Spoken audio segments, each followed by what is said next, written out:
Comics have traditionally been priced low. The cost of comics were from 10 cents in 1960 to $4 per comic from 2015 on, and this doesn't take into account special edition covers or variant covers, which can go up in price. They usually are 32 pages total, with 20 to 22 pages per story and the rest for advertisement. Graphic novels are a little bit trickier, only because there's still a lot of confusion of what a graphic novel is and what classifies as one, but the definition we will use for a graphic novel is a sequential story whose goal is to be published as a book when completed. And on average, graphic novels cost anywhere between $10 to $30, and this depends on what audience is for, if it's colored, and the total number of pages. But now, thanks to technology, comics can be more accessible to everyone. You can see examples of this through platforms like Webtoons, Tapas, and Hiveworks, and webcomics are a growing industry, with just looking at Webtoons alone, which had 100 billion views annually in 2019. Now, a big thing to mention here is the majority of these online comics are free. Now, if you manage to garner up enough readership and a loyal fan base, then you might be able to start generating revenue. But this isn't always the case for everyone. Some never make it. So you have this dilemma of creating this whole body of sequential work, but never seeing a penny from it. But let's say you went the traditional publishing route.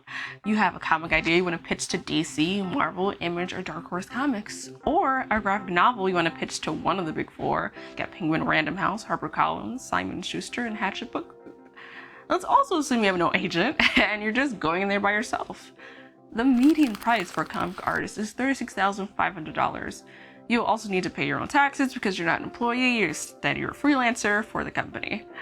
Now, for a graphic novel, the average pay is $13,800 without an agent and without taking royalties into consideration. Already, the money's not looking too hot. And considering your contract, you may be paid upfront or in installments for every milestone reached, like having all your inks done, pencils done, final renders. That's why you might see a lot of artists and graphic artists opening up Patreons, commissions, online stores, or doing conventions, because unless they have another job lined up, they still need to eat. In the traditional comic space, there are separations of jobs, like the penciler, the inker, the colorist. But as deadlines shorten and demand rises, you may end up being the only artist on the project, especially in graphic novels, and your pay may not reflect that. So why do people keep making comics? They truly love the medium and the opportunity to tell a story that they want out there in the world. There is no right or wrong way to make a comic, and the stories you can make are anything you imagine. It doesn't have the limitations of cinema where you would need a camera, crew, locations, actors, and the like. You have all of that available through your drawing utensils, and you can quickly materialize it through your drawings. You can also share comics in both the digital and the physical space, and the stories will always be there. Comics have a way of making information more accessible to everyone because it's a visual and artistic medium. Comics can break down intense geopolitical conflicts through personal stories, help be a way to explore the human condition, or looking at the different ways love is expressed.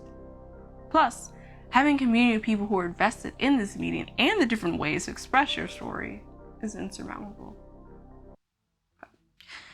But the reality is that working in comics is not sustainable. Comic artists love the medium and telling these stories, but at a cost.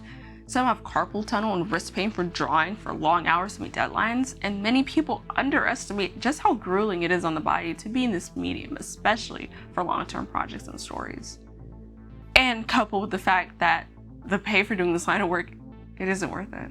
Not everyone gets into comics for money, and that's totally valid, but if you want to or have the opportunity, want to make a living doing comics, then there needs to be a revolution in how we value creative labor and getting paid appropriately for it.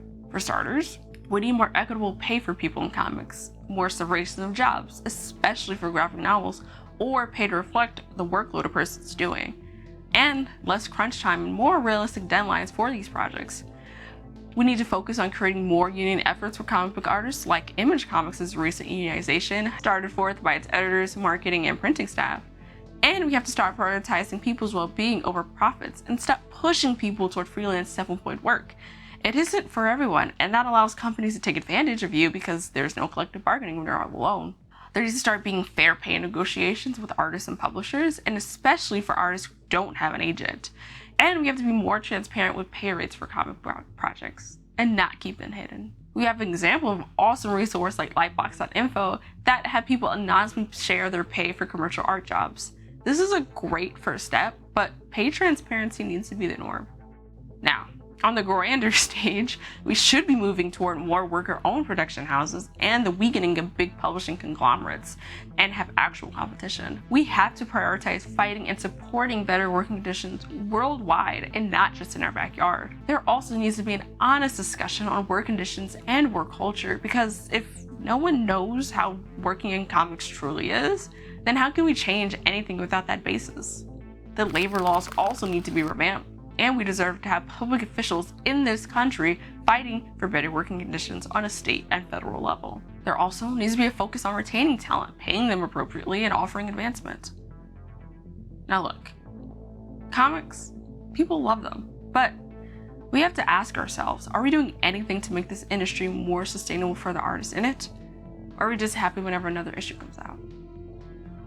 Thanks for tuning in, everyone. I'll see you in the next video.